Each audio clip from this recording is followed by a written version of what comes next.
Invisalign is essentially a set of clear aligners that is used to gradually straighten your teeth. On your first appointment, we will carry out a full dental examination and take a set of x-rays to make sure that you are dentally fit and healthy. With all this information, we will carry out what is known as a Cliniq treatment plan. This is a virtual simulation of how we plan to gradually move your teeth over time. So after Invisalign is complete, it's very important to retain the teeth in their new position.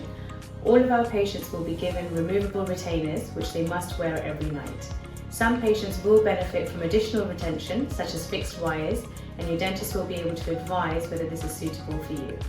The patient will be given a series of aligners, which they will change every 1 to 2 weeks. The patient is expected to wear the aligners at least 20 to 22 hours a day, and to only take it out to clean their teeth or to eat.